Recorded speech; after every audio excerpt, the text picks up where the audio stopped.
When we consider the intricacies of all creation, like the detail and marvel of the human eye, or the DNA code, or the orbit of the planets, it's clear that there is a perfect God in control.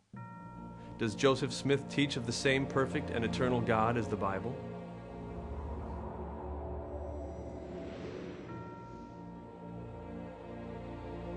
Let's examine the physical aspects of God. According to Joseph Smith, the Father has a body of flesh and bones as tangible as man's, the Son also. However, in John chapter 4, we are told, God is spirit, and they that worship him must worship him in spirit and truth. The Bible also states, before the mountains were brought forth, or ever you had formed the earth and the world, even from everlasting to everlasting, you are God. God has existed for eternity. He alone is the eternal, omnipresent, omniscient, and omnipotent Creator. Amazingly, in the teachings of the prophet Joseph Smith, page 345, we are told, I am going to tell you how God came to be God. We have imagined and supposed that God was God from all eternity. I will refute that idea and take away the veil so you may see. He was once a man like us, yea, that God himself, the Father of us all, dwelt on an earth, the same as Jesus Christ himself did. It was Orson Pratt, I believe, who said if we should take 1,000,000 worlds like this and number their particles, we should find there are more gods than there are particles of matter in those worlds. So that's a lot of gods. There are many people who actually think there are many gods out there somewhere in the universe. But the Bible teaches emphatically that that is wrong. Listen to the Apostle Paul in 1 Corinthians 8:4. There is no God but one. Oh, but wait a minute. Qualification.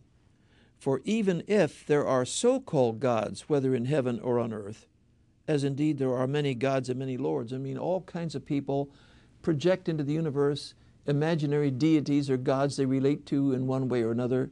But the question is this, are they really there or are they just here?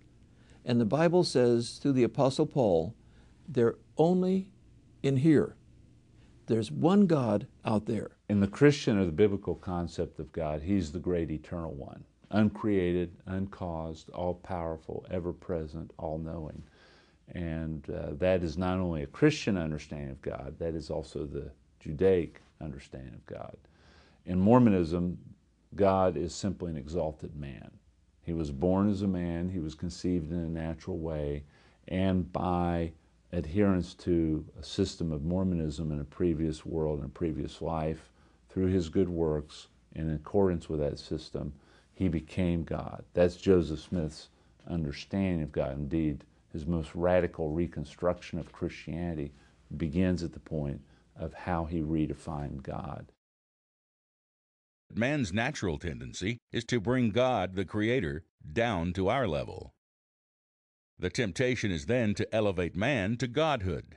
To have the ambition to become a god, that was the lie of the serpent in the Garden of Eden. He promised Eve she could become a god. And you remember Brigham Young speaking in the Mormon Tabernacle, he said, the devil told the truth.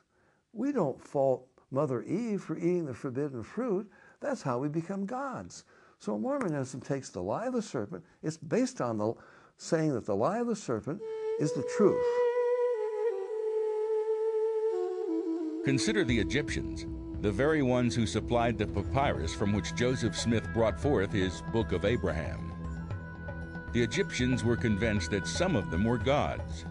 In fact, their entire funeral culture was designed to equip themselves for their next life as they traveled on in the spirit world as gods.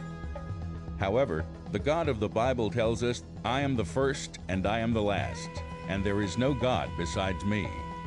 I am the Lord, and there is no other.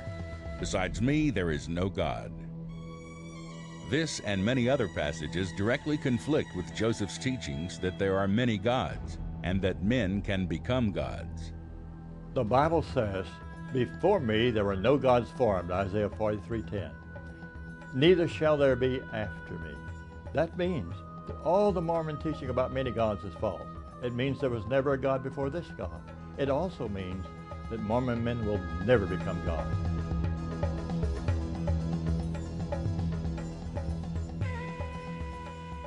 In Joseph Smith's Pearl of Great Price, Abraham and his wife Sarah are on their way to Egypt when Abraham is visited by the Lord, saying, "The Egyptians will find beauty in your wife and will kill you and take her for their own." And in verse 24, God tells Abraham to lie in order to spare his life.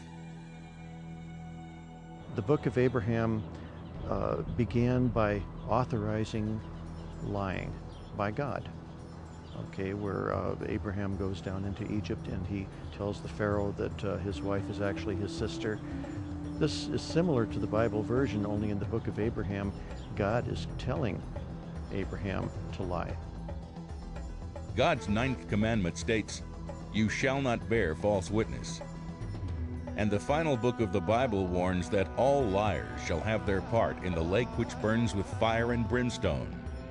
Therefore, according to the Bible, God would never condone lying. Many questions arise from all of this confusion. Is there only one God or billions of gods?